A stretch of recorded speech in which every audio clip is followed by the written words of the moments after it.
अस्सलाम वालेकुम। आज की इस वीडियो में हम स्टार्ट करने जा रहे हैं MTS 646 पार्शियल डिफरेंशियल इक्वेशन। बहुत ही मज़े की बहुत ही इंटरेस्टिंग बुक है। इसमें क्वेश्चन थोड़े से लंबे होते हैं, लेकिन मैथमेटिक्स के लोग लंबे क्वेश्चन से परेशान नहीं हुआ करते। क्वेश्चन थोड़े से लंबे होते हैं लेकिन इजी होते हैं, ठीक है। तो बहुत ही मज़े की बुक है, बहुत ही ईजी बुक है। तो चलें इसको रेगुलर स्टार्ट करते हैं। तो इसके सबसे पहले पेज पे इसका इंट्रोडक्शन है। तो इसके इंट्रोडक्शन में कहते हैं in mathematics a partial differential equation is one of the type of differential equation. ये एक डिफरेंशियल इक्वेशन की एक किस्म है, ठीक है। उसके बाद in which equation contain unknown multi variable with their partial derivative. इसमें क्या चीज़ होती है, जितने आपके पास अननाउन्स होते हैं उनके साथ उनके पार्शियल डेरिवेटिव भी मौजूद होते हैं, ठीक है।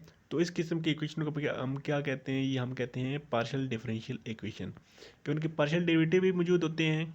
जो आपके पास अननोन्स होते हैं उनके पार्शियल डेरिवेटिव भी मौजूद होते हैं, तो उसको हम पार्शियल डिफरेंशियल इक्वेशन कहते हैं, ठीक है। It is a special case of ordinary differential equation. तो ये आपने याद रखना है कि आपके पास ऑर्डिनरी डिफरेंशियल इक्वेशन की एक स्पेशल टाइप है। आगे बराबर यहाँ पे पार्शियल डेरिवेटिव की डेफिनेशन है। डिफरेंशियल इक्वेशन यहाँ पे उनकी डेफिनेशन नहीं है, लेकिन डेरिवेटिव की यहाँ पे डेफिनेशन है। तो सिंपल वही डेफिनेशन जो कि हम पिछली बुक्स में पढ़ते आए हैं, कि अगर आपके पास एक वेरिएबल है u और आपने उसका डेरिवेटिव लेना है विद रिस्पेक्ट टू x, तो उसको आप कैसे लिखेंगे? Partial derivative partial u by partial x, या इसको हम u ऑफ x भी लिख सकते हैं, u और साथ छोटा सा x डाल देते हैं। तो ये इसका क्या मतलब होता है कि आप u का x के हिसाब से डेरिवेटिव ले रहे हैं। और इसकी प्रॉपर डेफिनेशन क्या बनती है? इसकी प्रॉपर ये वाली डेफिनेशन बनती है, इसको मैं थोड़ा सा एक्सप्लेन करता हूँ। ये वही चीज़ है जो कि हम पढ़ते आ रहे हैं। u का x के हिसाब से जब डेरिवेटिव लेंगे तो सबसे पहले तो हम क्या करेंगे, डेल्टा x को अप्रोच कराएंगे ज़ीरो, और ये लिमिट हम पुट करेंगे, ठीक है। और आपके पास जहाँ पे x है ना, तो x में डेल्टा x ऐड भी करेंगे और सारी इक्वेशन को डेल्टा x के डिवाइड भी करेंगे। ये कब करेंगे? जब आप x के हिसाब से इसका डेरिवेटिव ले रहे हैं। जब आप y के हिसाब से उसके डेरिवेटिव लेंगे ना, तो यहाँ पे नीचे देखें, जब y के हिसाब से लेंगे तो सेम वही काम क्या करेंगे कि y में भी डेल्टा y ऐड करेंगे और सारी इक्वेशन को डेल्टा y से डिवाइड भी करेंगे। और इसी तरह limit delta y approaches to zero, तो सेम वही काम करेंगे। तो सिंपल पार्शियल डेरिवेटिव की डेफिनेशन है। ये आपके पास आ गई x के हिसाब से, ये y के हिसाब से, और नीचे ये वाली आपके पास आ गई z के हिसाब से पार्शियल डेरिवेटिव की डेफिनेशन है। इसमें क्या चीज़ होती है कि बाकी आपके वेरिएबल वैसे ही रहते हैं, जिसके हिसाब से डेरिवेटिव ले रहे हैं ना, उसमें डेल्टा ऐड कर देते हैं और उसी के साथ डेल्टा के साथ डिवाइड भी करा देते हैं। तो सिंपल डेरिवेटिव की यहाँ पे डेफिनेशन आ गई है। तो मज़ीद समझाने के लिए यहाँ पे उसने एक सिंपल सी 2-3 एग्जांपल दे दी हैं। फॉर एग्जांपल आपके पास एक फंक्शन है u और उसमें 3 वेरिएबल हैं x, y और z। तो यहाँ पे आपने याद रखना है कि ये क्या चीज़ें x, y और z, ये आपके पास क्या चीज़ें हैं? ये आपके पास इंडिपेंडेंट वेरिएबल हैं। ये आपके पास x, y और z ये किसी के ऊपर डिपेंड नहीं कर रहे, लेकिन u क्या है? u आपके पास डिपेंड कर रहा है x, y और z के ऊपर। तो हम क्या कहेंगे, हम u को हम डिपेंडेंट वेरिएबल कहेंगे और एक्स वाई जी को हम इंडिपेंडेंट वेरिएबल कहेंगे, ठीक है। ये आपके पास इंडिपेंडेंट वेरिएबल आ गए और यू आपके पास डिपेंडेंट वेरिएबल आ गए, ठीक है। उसके बाद जब यू का हमने डेरिवेटिव लिया एक्स के हिसाब से, यू अब फंक्शन क्या चीज़ है, ये आपके पास प्रॉपर है कि आपके पास u x y of g आपके पास इक्वल है x cos of g plus x square y square e की पावर जी, ठीक है। तो जब इसका x के हिसाब से डेरिवेटिव लिया तो क्या चीज़ होगी, सबसे पहले इसका लेंगे तो ये आपके पास आ जाएगी काज ऑफ जी, ठीक है। जी यहाँ से x ख़त्म हो जाएगा और काज ऑफ जी सिंपल आ जाएगा। जब इस टर्म का x के हिसाब से डेरिवेटिव लेंगे टू स्टार्ट में आ जाएगा और x की एक पावर कम हो जाएगी, बाकी वाई स्केयर और ई की पावर जी ऐसे ही आ जाएगा। इसी तरह पर जब इसी इक्वेशन का इसने y के हिसाब से डेरिवेटिव लिया, तो जस्ट ये समझाने के लिए बता रहे हैं, बाकी इसमें कोई ट्रिक नहीं है। तो इस पहली टर्म में y नहीं है तो इसलिए ये ज़ीरो हो गई है, इसमें y मौजूद है तो इसमें y आपके पास x के ऐसे ही आ जाएगा और y की जगह से वजह से 2y आ जाएगा और e की पावर z ऐसे ही आ जाएगा, ठीक है। तो सिंपलीफाइड करके इसने ऐसे लिख दिया। अब इसी सारी इक्वेशन का जब जी के हिसाब से डेरिवेटिव लेंगे तो क्या आ जाएगा, ये आपके पास काज ऑफ सी की वजह से काज ऑफ सी का डेरिवेटिव होता है माइनस साइन ऑफ सी, ठीक है, plus x square y square ऐसे ही आ जाएगा, और ई की पावर जी का डेरिवेटिव आपको पता है ई की पावर जी होता है, तो वो सेम वैसे ही सिंपल डेरिवेटिव है। उसके बाद ये आपके पास है partial differential equation. A partial differential equation is a relation between unknown function and server variable and it's partial derivative. तो पार्शियल डिफरेंशियल इक्वेशन की चीज़ होती है, आपके पास एक इक्वेशन है अननोन्स के फंक्शन के दरमियान और उनके पार्शियल डेरिवेटिव के दरमियान। तो ये चीज़ आपने याद रखनी है, ये एज एमसीक्यूज थोड़ी सी इंपॉर्टेंट चीज़ है। फॉर एग्जाम्पल आगे दे रहा है, आपके पास एक फंक्शन है you x of T, you आपके पास एक्स और टी के ऊपर डिपेंड कर रहा है, ठीक है, is unknown function and x and T R independent variable. तो यहाँ पे वही बात आ गई जो मैंने आपको पिछली स्लाइड में बताई है कि एक्स और टी आपके पास इंडिपेंडेंट वेरिएबल डिपेंड नहीं कर रहा है, लेकिन यू आपके पास डिपेंड कर रहा है एक्स और टी के ऊपर, ठीक है। तो यू को डिपेंडेंट वेरिएबल कहेंगे और एक्स और टी को इंडिपेंडेंट वेरिएबल कहेंगे।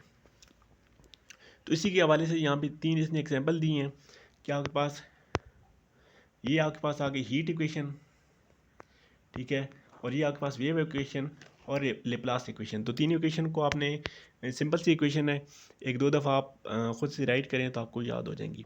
तो ये आपने याद करनी है, ये आपके पास पे आगे आने वाले क्वेश्चन में ये यूज़ होनी है। तो ये आपने याद कर लेनी है कि हीट इक्वेशन कौन सी है, वेव इक्वेशन कौन सी है और लेप्लास इक्वेशन कौन सी है। उसके बाद यहाँ पे मेन टर्म यहाँ पे इस्तेमाल हो रही है कि किसी भी इक्वेशन आपके पास गिवन है उसका आप आर्डर कैसे फाइंड करेंगे। The order of partial differential equation is the order of highest derivative that occur in the equation. तो आर्डर क्या चीज़ होता है, किसी भी पार्शियल डिफरेंशियल इक्वेशन का आर्डर आपके पास क्या चीज़ होती है, हाईएस्ट डेरिवेटिव। हाईएस्ट डेरिवेटिव जो कि उस पूरी इक्वेशन में एग्जिस्ट कर रहा होता है। फॉर एग्जांपल इक्वेशन नंबर 1 देखें, इक्वेशन नंबर 1 में हाईएस्ट डेरिवेटिव क्या चीज़ है, तो इसमें दो ही टर्म है। इस टर्म का देखें आपके पास इसका हाईएस्ट डेरिवेटिव कितना है, 1 है, इसका भी हाईएस्ट डेरिवेटिव 1 है। तो हाईएस्ट डेरिवेटिव यहाँ पे आपके पास ये पूरी इक्वेशन का हाईएस्ट डेरिवेटिव क्या आ रहा है, 1 आ रहा है, तो इसका आर्डर आपके पास क्या आ जाएगा, 1 आ जाएगा। इस तरह सेकंड इक्वेशन देखें, सेकंड इक्वेशन में इस टर्म का आपके पास डेरिवेटिव कितना है, डेरिवेटिव का आर्डर कितना है, 2 है, और इस सारी टर्म की डेरिवेटिव का आर्डर कितना है, अंडर रूट मतलब 1/2 है। तो हाईएस्ट डेरिवेटिव क्या चीज़ यहाँ पे देखें कितना आ रहा है, 2 आ रहा है, ठीक है।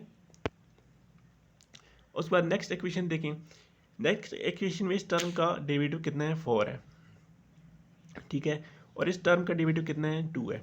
तो और इसका डेरिवेटिव मौजूद नहीं है, तो हाईएस्ट डेरिवेटिव यहाँ पे कितना है, 4 है, तो इसका आर्डर आ जाएगा 4। तो आर्डर की जब भी बात होगी तो आपने देखना है कि पूरी इक्वेशन में जितना बड़ा डेरिवेटिव होगा वो उसका आर्डर आ जाएगा, ठीक है। तो जस्ट इतनी बात है आर्डर के लिए। बाकी आगे आगे डिग्री, तो ये दो तीन चीज़ें इनको मिक्स नहीं करना, एक दूसरे के रिलेटेड हैं लेकिन मिक्स नहीं करना, इनमें थोड़ा थोड़ा सा डिफरेंस है। और डिग्री क्या चीज़ होती है, the degree of partial differential equation, यहाँ पे लफ्ज़ डिग्री मिसिंग है, ठीक है। The degree of partial differential equation is the of the highest order derivative which occur in it after the equation has been rationalized। आप जब equation को rationalise कर लेना उसके बाद उसका जो हाईएस्ट डेरिवेटिव होगा उसको हम क्या कहेंगे, डिग्री। अब देखें आपके पास था आर्डर था, तो आर्डर आपने सिंपल बता देना है कि उसका हाईएस्ट डेरिवेटिव जितना भी होगा उतना उसका आर्डर आ जाएगा। लेकिन डिग्री में क्या चीज़ होगी कि पहले आपने इक्वेशन को रैशनलाइज करना है। रैशनलाइज में आपको बताता हूँ क्या चीज़ होती है, जब रैशनलाइज करने के बाद उसका जो हाईएस्ट डेरिवेटिव होगा ना वो उसकी डिग्री होगी। फॉर एग्जांपल इक्वेशन नंबर 1 देखें, ये आपके पास ऑलरेडी रैशनलाइज्ड है, तो इसका हाईएस्ट डेरिवेटिव कितना आ रहा है, इसका हाईएस्ट डेरिवेटिव यहाँ पे देखें 2 आ रहा है, तो इसकी डिग्री क्या आ गई, इसकी डिग्री आ गई 2, ठीक है। इक्वेशन नंबर 2 देखें, इक्वेशन नंबर 2 आपके पास ऑलरेडी ये आपके पास रैशनलाइज्ड है, तो इसको भी रैशनलाइज करने की ज़रूरत नहीं है।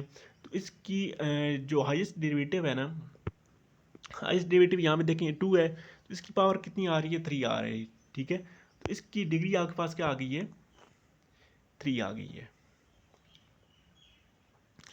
उसके बाद इक्वेशन ये वाली इक्वेशन देखें, ये अब आपके पास रैशनलाइज्ड इक्वेशन नहीं है, पहले इसको रैशनलाइज करेंगे। रैशनलाइज जब किया तो यहाँ पे देखें आप आपके पास इसकी ये फॉर्म आ रही है, ठीक है। जब ये फॉर्म आ रही है ना, तो इस फॉर्म में आप देखें, आपके पास आपने क्या चीज़ नोट करना है कि हाईएस्ट ऑर्डर डेरिवेटिव, तो इसमें हाईएस्ट ऑर्डर डेरिवेटिव कितना है, हाईएस्ट ऑर्डर डेरिवेटिव इसमें कितना है, 2 है, ठीक है। तो इसकी डिग्री आपके पास क्या आ गई है, 2 आ गई है। और सॉरी, इक्वेशन नंबर 2 में क्या था कि इक्वेशन नंबर 2 में आपके पास हाईएस्ट पावर की डिग्री का डेरिवेटिव 2 था, तो इसकी डिग्री भी यहाँ पे आपके पास 2 आएगी। उसके बाद डायमेंशन की बात है, ये थर्ड टर्म है।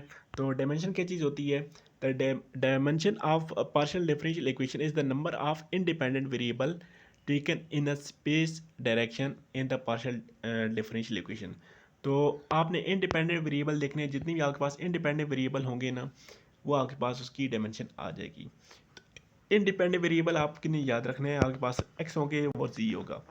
इसके अलावा बाकी आपके पास डिपेंडेंट वेरिएबल होते हैं, टाइम भी इनके ऊपर डिपेंड करता है, बाकी यू भी इनके ऊपर डिपेंडेंट होता है, सी यहाँ पे कांस्टेंट होगा। तो यहाँ पे देखें, सबसे पहले इक्वेशन में देखें, तो इसमें नंबर ऑफ इंडिपेंडेंट वेरिएबल कितने हैं, जस्ट एक्स है, ठीक है। तो इसकी डायमेंशन कितनी आ गई है, 1 आ गई है, ठीक है। इक्वेशन नंबर 2 देखें, इक्वेशन नंबर 2 में आपके पास इसमें यहाँ पे एक एक्स भी यूज़ हो रहा है, वाई भी यूज़ हो रहा है, तो इसकी डायमेंशन कितनी आ गई है, 2 आ गई है। इक्वेशन नंबर 3 में देखें, एक्स भी आ रहा है, वाई भी आ रहा है, जी भी आ रहा है, तो इसकी डायमेंशन कितनी आ गई है, इसकी डायमेंशन आ गई है 3। तो डायमेंशन आपको पता होनी चाहिए कि आपके पास होती है कि नंबर ऑफ इंडिपेंडेंट वेरिएबल, ये आपके पास डायमेंशन होती है। तो यहाँ तक था lecture number 1। I hope so आपको ये चीज़ क्लियरली अंडरस्टैंड हुई होगी। नेक्स्ट वीडियो में लेक्चर नंबर 2 स्टार्ट करेंगे। तब तक के लिए टेक केयर, अल्लाह हाफिज़।